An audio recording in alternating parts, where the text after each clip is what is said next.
Today on UI7 Newsbreak, people in the southeast brace themselves for Tropical Storm Michael. They are expected to receive top winds of 50 miles per hour and inches of rain. Plus, President Trump extends support to those dealing with Hurricane Michael. Then early voting is going on in the area. We have a look at who is exactly taking advantage of the opportunity. This is your UI7 Newsbreak.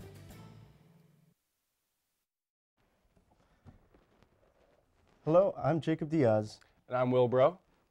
Hurricane Michael is now a tropical storm spinning through the Carolinas. This morning, it made its way through eastern Georgia, leaving 4 to 7 inches of rain. There were winds of up to 70 miles per hour. The former Category 4 hurricane killed at least 2 people in the panhandle of Florida. Overall, Mexico Beach was destroyed. There are 500,000 people left in the dark throughout Florida, Georgia, and the Carolinas. The storm is expected to leave a lot more rain. At his rally in Erie, Pennsylvania, President Trump sends his support to those in Georgia as residents prepare for Tropical Storm Michael. To everyone in the path of Hurricane Michael, especially in the Florida Panhandle where it's hitting and hitting hard. It's a big one of the biggest we've ever seen. All of Pennsylvania, all of America sends its unwavering love and support. The early bird gets the worm, and at the county clerk's office in Urbana, that worm is the chance to vote in the upcoming midterm elections early. Early voting is underway, and it's the city's older citizens who are taking advantage of this opportunity. Different this year, but so far here in Urbana, it's the regulars who are turning up to the polls. Older citizens like Noki Newberry. Because we got nothing else to do. Sit around and gripe about everything. Although you wouldn't be able to tell it from the turnout here at the polls today, County Clerk Gordy Holton does expect more young faces to be filling out these ballot sheets before the election this year. Our early voting location that we're going to open in the Illini Union on October 25th will very likely be the second busiest early voting location we operate in Champaign County. Our campus area voters have really taken to that location. While Holton is optimistic about young voter turnout this year, according to Census.gov, only 46% of people aged 18 to 29 voted in the 2016 elections, the lowest of any age group. To Newberry, young voters like her grandchildren are missing out on a chance to decide their own future. Because I keep telling my grandchildren, you got to vote now because that's going to take care of you in about next 10 years. But they don't believe that.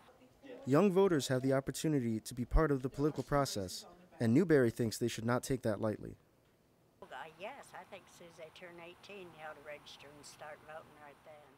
Just so they have a say in the government, so they know what's going to happen to them and their children. In Urbana, I'm Jacob Diaz, UI7 News. In other news, contract for Union City workers in Urbana will start to look very different. Urbana City Council has reached an agreement with AFSCME Local 131. The new agreement includes a 2% hourly rate increase for 2019. It also includes a uniform allowance of $360 for starting employees and a $650 uniform allowance for returning employees. The contract will start in 2019 and run through June 2021. Standby pay will see an increase from $130,000 to $160 in the 2018 year and will increase to $170 in 2019. The city of Urbana partners with the global community through the Sister City program. Urbana's sister city is Zomba, Malawi, and through Geoscientists Without Borders, we've helped our family across the ocean.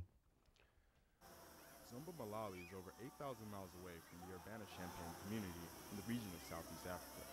However, the two have more similarities than one may think. Both are university towns, both have a youthful population, and both understand the importance of water.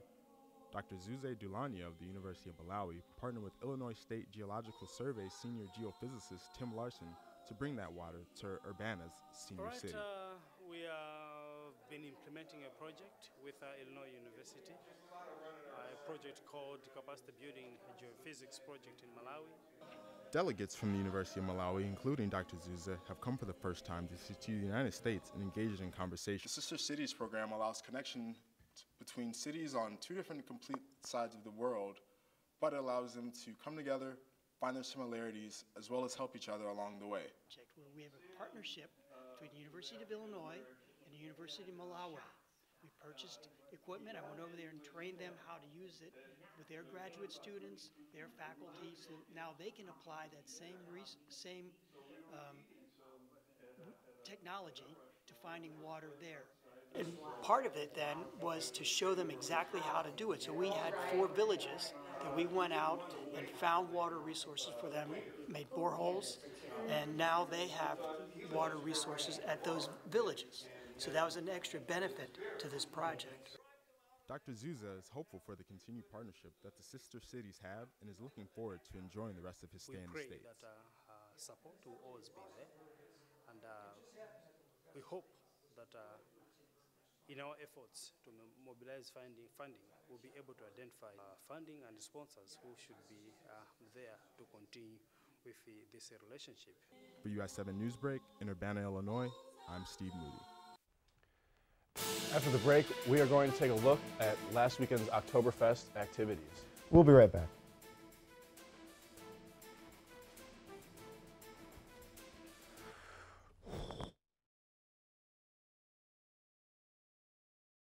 Yelled fetch, and by the time I brought the ball back, he was gone. Yeah, I was pissed. But the folks at the shelter helped me let go of my anger. I learned coping skills, like taking it to the hole. Boom! Now I'm ready to fetch again. But how about I throw and you run and get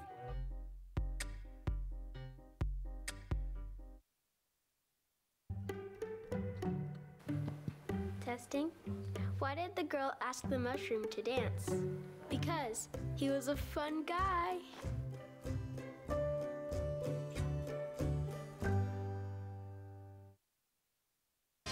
Country road, sweet home, Illinois. Take me home. No, you're not alone. I wanna go home. You know it, I wanna go home. To the place where the skies are so close enough. I belong. We're gonna make this place yours.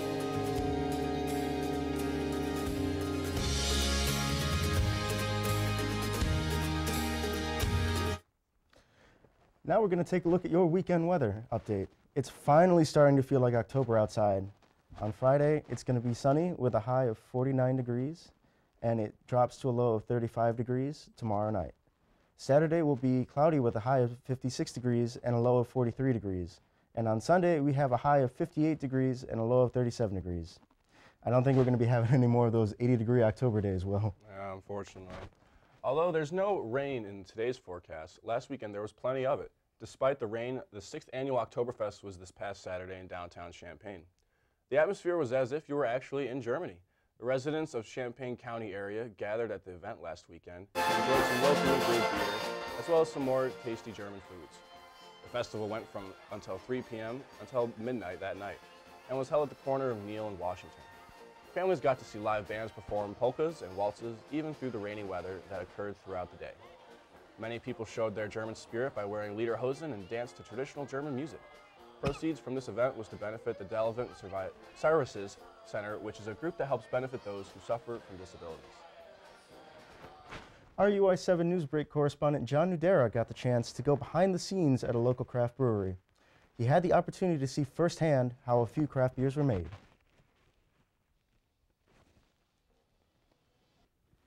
Triptych Brewing is a microbrewery located in Savoy. They began brewing beer in 2013, and since then it has led them to grow their brewery by expanding into a warehouse just across the street from their tap room. It's been quite a ride.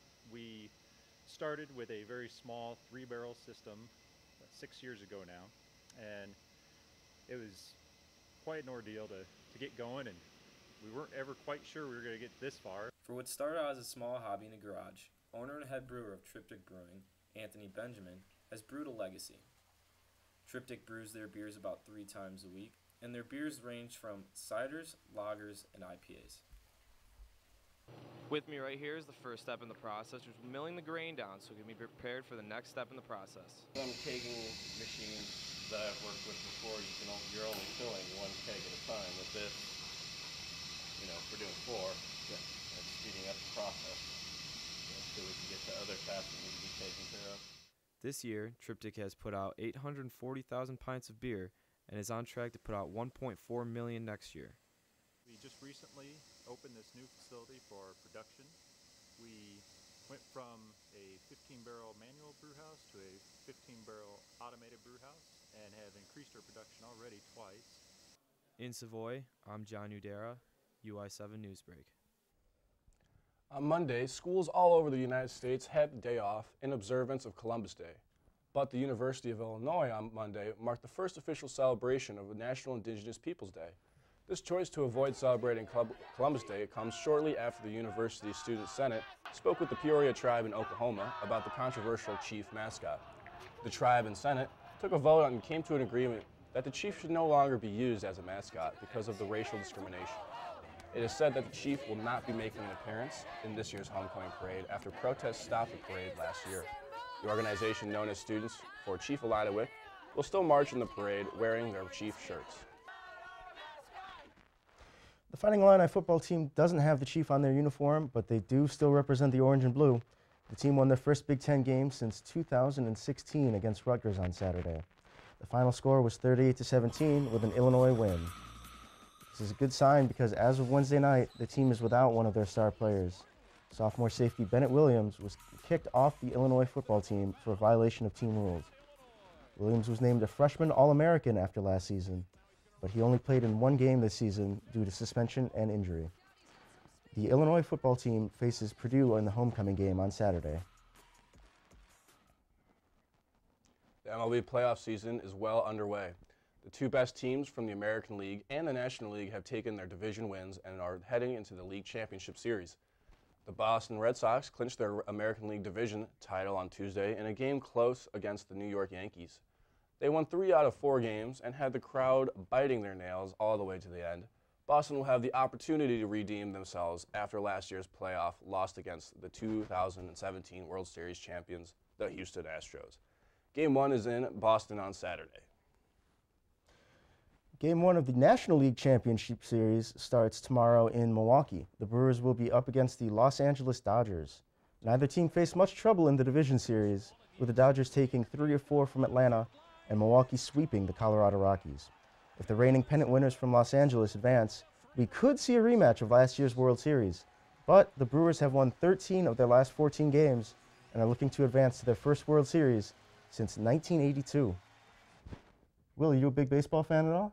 Not a huge baseball fan, but I'm definitely a big Cubs fan. I always go to all the Cubs games. Not all of them, but I definitely go to a good amount. I love sitting out in the stands above the ivy wall. It feels so good, so cool being out in that stadium, having a beer at the end of the day after work, just going to watch the game. Not as much as a huge White Sox fan, though, but I've been to a couple of their games, you know. Yeah, Chicago every once in a while. Yeah, I don't know. I'm a big baseball guy myself. I'm also a big Cubs fan, and I love going to the games, but it was a little sad to see how it ended for them this year. Any plans for homecoming this weekend? Yeah, I'm going to be tailgating with my family and some friends, going to the football game. Hopefully we'll have a 4-2 team for the first time since who knows when. One thing to keep in mind, the university sent out an email recently to all the students saying that many of the roads during this parade from 5:30 to 7 p.m. on Friday will be closed due to the parade, as well as some parking lots that are around. So that's really good advice. Than's for telling me. Yeah, just make sure you I have to always let my family prepare ahead of time for make parking as sure they know well where if to you park. plan on going to the parade. Yeah, absolutely. How about you? Do you have any plans for this weekend? Definitely going to be going to the game, and maybe stop by the parade for a bit, go out to dinner with the family. Who knows? Maybe go to Block for a bit before the game, have some fun. Yeah. It's always good to have a nice homecoming weekend. It's always good to, see your family and see all your friends. And I don't know, it's just an exciting weekend here on campus. Oh, absolutely. There's plenty of events that everyone will be able to go to with the parade, with the game, luncheons for a bunch of other kind of stuff. And, well, for more of our stories, please follow us on Facebook.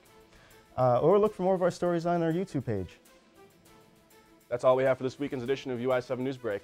Thank you, Brad. Have a good one. Thanks for watching. We'll be back here next week. Have a great day.